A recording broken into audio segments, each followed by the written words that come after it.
Hey, how are you guys? Welcome back to the channel and welcome back to yet another episode of rebuilding a legendary E46 M3. In this episode, we are going to be replacing and relocating the temperature ambient sensor, which is a common problem in the E46 series and basically BMWs overall. But first, guys, thank you for your likes. Thank you for your comments. Thank you for your subscriptions. We need to continue to subscribe to the build. Right now we're running, like I was saying, we're running 3 builds at the same time. It's the only way that we're gonna be able to continue to do these kind of videos. So please stop what you're doing right now. Go hit the subscribe button. Go hit the follow. Go give us a like. Follow us on social media at Man Media TV, Facebook, and Instagram. It's like I said, it's the only way. Guys been doing great. I've been getting a lot of views. We just need the subscriptions to be able to continue with this. So now to the video, guys.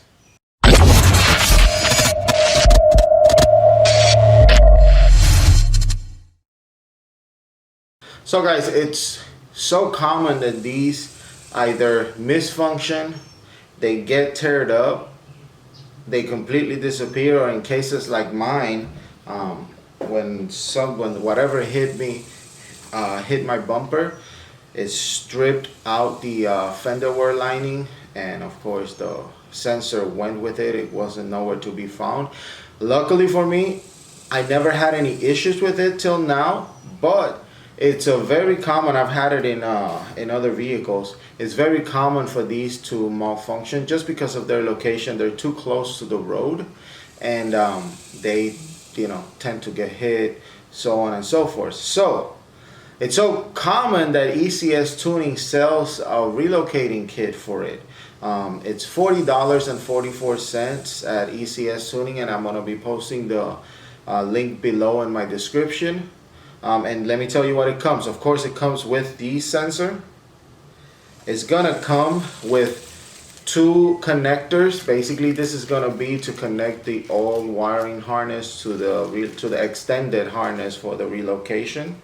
Okay, I've already opened it, but it's gonna come with a set of 6 clips like this, right?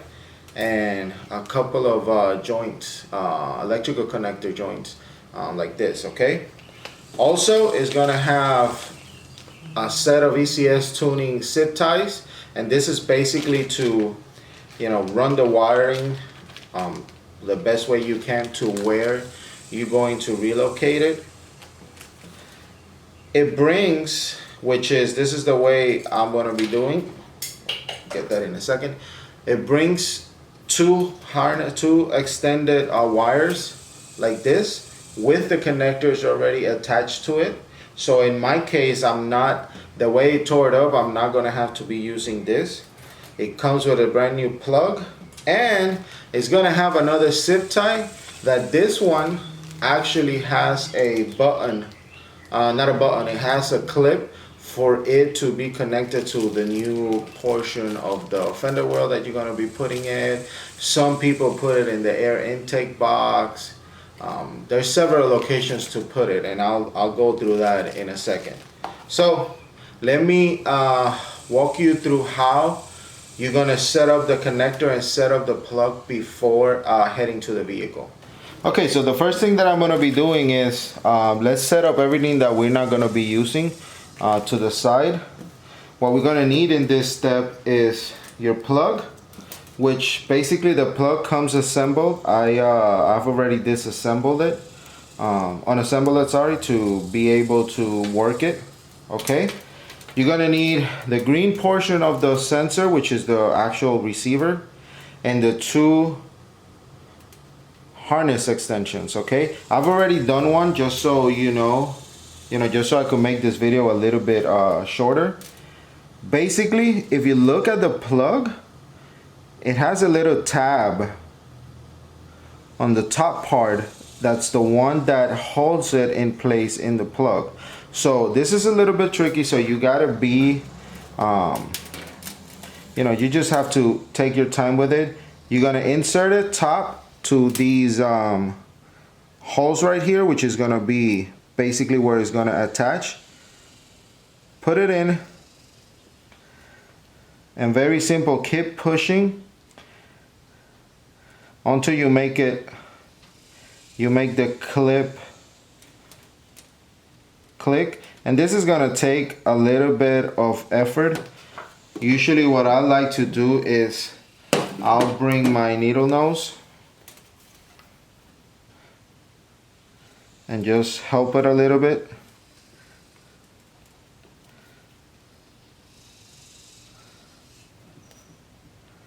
There you go. So basically it clips.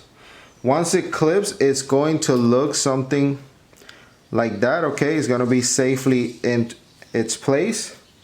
Okay, after you do that, all you have to do is build the plug again, which once again, if you look on the back of the plug, it's gonna have a groove and it's going to have a clip right here where it clips onto.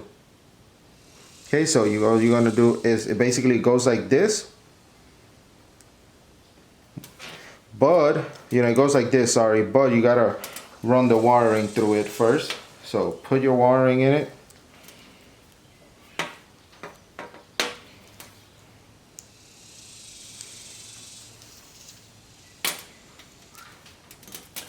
Put your wiring in it. Make sure you have the right spots.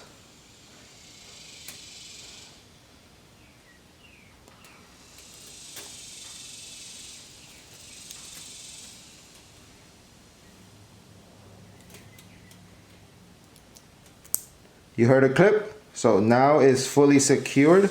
This is not gonna go nowhere. So now we're ready to take it to the vehicle and take it to the vehicle and secure it. Another thing that you're gonna do is to secure the clips. It's basically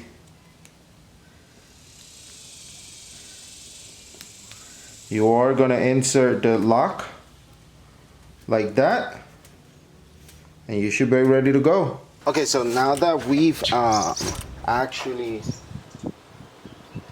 put the sensor together or put the wiring harness, first thing we're gonna do is, you know, the next thing is find out where we're gonna relocate the sensor to. In my case, I am gonna put it just right here. This is the duct for the intake and the brake cooling. I'm gonna put it right here. I spoke to some mechanics, some of the ECS people before I purchased the sensor, and it's basically, it's discretion. What they're telling me is as long as you have it where it doesn't get heat from the engine and it's low enough to where it could make a reading, it's perfect. A lot of people will relocate it higher in the fender well, but if you're gonna do racing and stuff like that, I will not recommend that spot. So first thing that we're gonna do is basically, if you see my harness, it stripped the whole plug, so that's why I bought the whole kit, not the sensor by itself. This one has already been spliced fairly well. So basically we're gonna splice the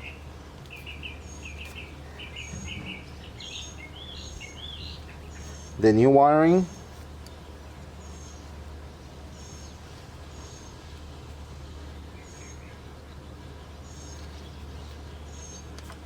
Okay, just so we have it ready. So it came in a little bit short. So so we have it ready. Once we do that, we're gonna drill a small hole where we want the sensor. Basically,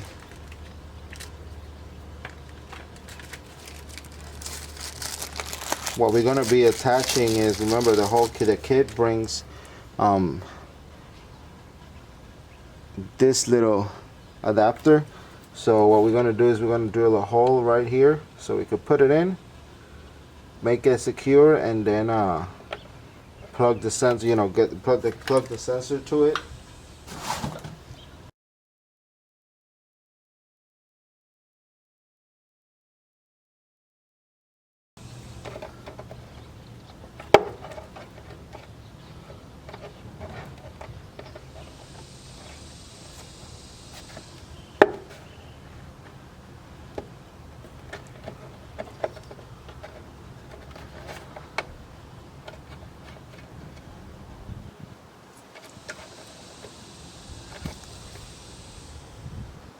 Okay, so you want it to be extremely tight, okay?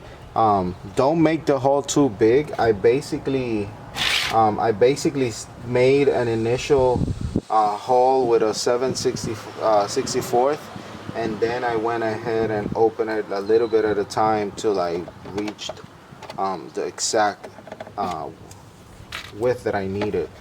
Okay, so now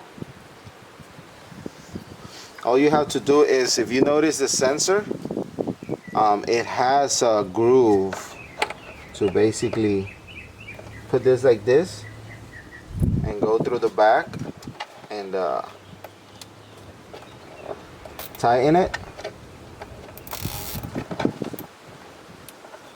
Okay, so that's basically where you want it.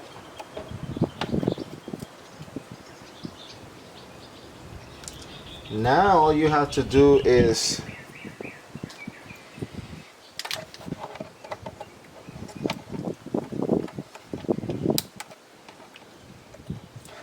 plug this however you want it. Now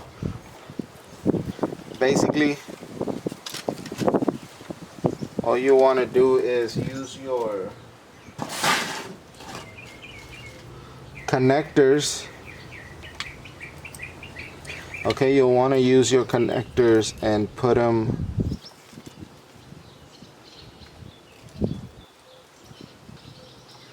just like this. Now on my case, I am not gonna finalize because I still have to do the fender well, and there's another sensor that goes in the fender well that I am going to stick to that location because it sits flush.